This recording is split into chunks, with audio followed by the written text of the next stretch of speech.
大家好，歡迎返到嚟肥宅嘅頻道。今次就嚟講下我哋做模型最地獄嘅一個環節——噴油前嘅遮蓋工序分享。如果你係第一次瀏覽我嘅頻道，我嘅頻道就係主要介紹一啲做基本模型處理嘅手法，同埋我自己改裝模型嘅一啲片段分享。如果中意嘅話，就記得訂閱啦。首先嚟睇睇工具。遮蓋膠紙咧就當然係主角啦。我自己主要平時都係用呢個田工嘅1cm 闊嘅遮蓋膠紙。另外呢隻皺面少少嘅膠紙咧，佢黏貼力冇田工咁好，平時我就攞嚟喺黑線上面定位嘅。不過因為佢夠闊身啊，所以喺啲大範圍嘅遮蓋上面我都會用呢一個貼紙嘅。另外坊間亦都有好多唔同闊度嘅遮蓋貼紙啦，由1mm 去到再大啲嘅都有，咁大家可以按需要去買。另外筆刀我哋需要用到嘅，做遮蓋我就建議用把新嘅刀片，切落去一下子就可以切斷到個膠紙咧，會慳翻嚟唔少時間。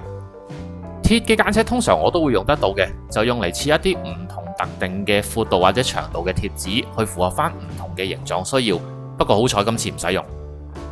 鉗仔一把啦，切割箭呢，我就會用呢一個嘅，呢一塊我都用到溶溶爛爛噶啦，因為佢有多啲唔同嘅分隔，包括有下面呢啲圓形啊、正方形嘅形狀，亦都有唔同角度嘅斜線啊。咁我切喺膠紙上嚟呢，就方便少少嘅。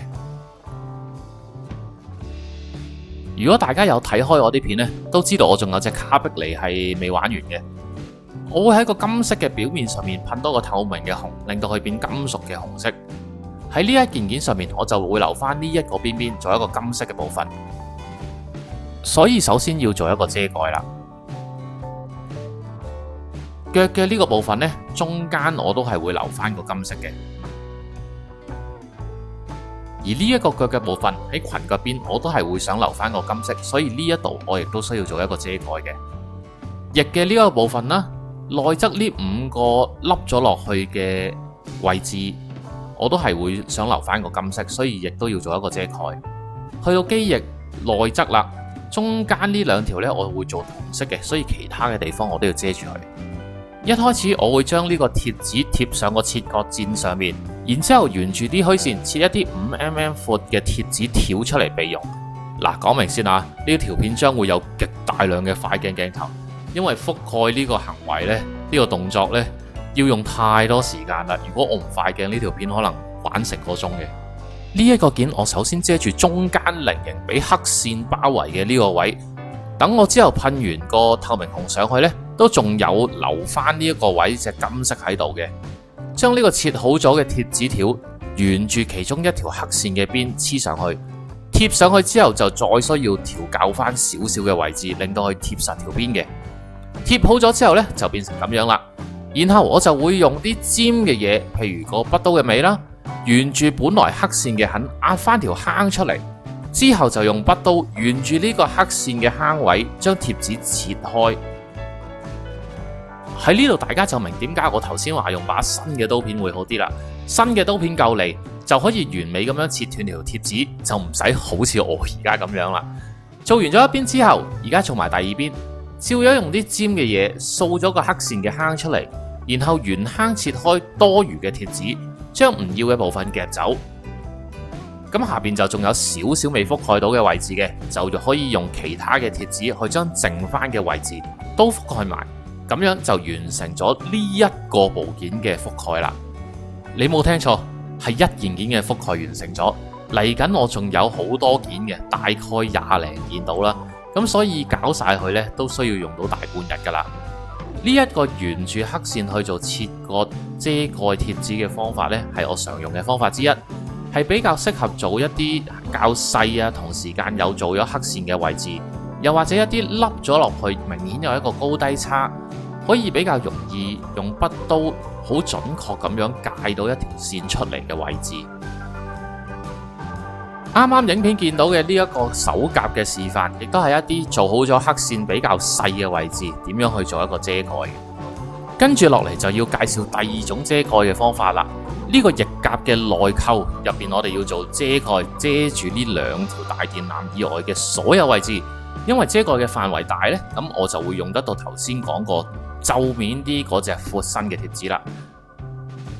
首先我會用切好咗細粒嘅嗰啲貼紙，沿住個電纜嘅兩邊將佢貼實先，包括電纜兩邊管道突出嘅頭都會貼埋。呢啲突出嘅部分呢，我就會介一啲再幼少少嘅貼紙，將佢嘅表面覆蓋。然後剩翻落嚟比較大嘅部分呢，我就會用皺面嘅膠紙將佢包好。完成咗之後呢，就好似呢一隻紙包雞咁樣啦。基本上用貼紙做遮蓋，主要就係呢兩個方法噶啦。大家留意做呢個遮蓋嘅時候，一定要記得確認你個貼紙係貼得夠穩陣，因為你貼得唔夠實呢，你之後做個噴色係好有可能滲咗入去你想保留原色嘅地方，咁即係你所有做嘅功夫都係白費噶啦。我哋做模型呢，其實講真，20零30個40個呢啲咁樣嘅遮蓋，其實點都會有少少甩漏，有機會有少少嘢滲咗入去，所以你之前做定黑線或者黑線加深就好緊要啦。多咗一條咁樣嘅坑，就係多咗一條最後嘅防線，等你之後噴嘅色冇咁容易滲咗入去大家遮蓋咗嘅位置。如果覺得肥宅嘅影片有用或者得意嘅話，記得喺右下角撳一撳個訂閱掣支持一下啦。亦都喺度講多少少有關遮蓋嘅工具。其實除咗遮蓋嘅貼紙之外呢，坊間仲有好多唔同嘅遮蓋工具，譬如一啲可以擠出嚟嘅遮蓋液啦，又或者甚至係我哋平時用嘅布貼都可以攞嚟做遮蓋嘅工具嘅。肥宅喺呢一度就冇特別話介紹太多，一嚟我自己冇買呢個遮蓋液啦，二嚟就係話我想盡量分享一啲用最簡單最基本嘅流程俾大家知咗先。咁如果大家有興趣嘅，我之後可以再拍片去介紹其他唔同工具嘅用法。咁我首先包好咗一部分，就俾大家睇下我包成點樣先啊。同時間亦都想同大家講一講遮蓋個次序。比如好似呢個翼夾嘅內側，佢係有一個高低差凹咗落去嘅位置，我係要做遮蓋嘅。我哋第一個要做嘅次序就係先上咗最底嗰一層嘅色，然之後遮住佢。因為低咗一層嘅話，其實做遮蓋個難度係比較容易嘅。第二個次序就係睇下你要上乜嘢色啦，特別係淺色呢，你就需要最早上嘅，係唔可以有其他明顯鮮明嘅色打咗落個底度先。肥宅自己試過無數次，我想上個白色或者上一啲淺色啲嘅色呢，但係我喺個底嗰度已經做咗一啲譬如深藍啊、鮮紅嘅色。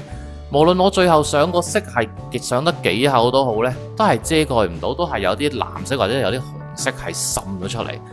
反過嚟，如果你係最尾上一個深嘅色嘅話，比如係黑色啊、暗藍啊，無論你個底色係上咗啲乜嘢喺度呢，到最尾個結果出嚟個效果都唔會話有太大影響。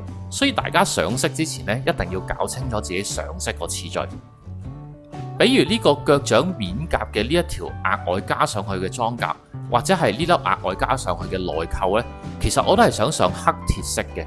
所以就算我上完噴晒透明紅之後，先至遮蓋晒所有透明紅嘅位置，再上翻呢兩個部分嘅黑鐵色，都仲會係冇問題。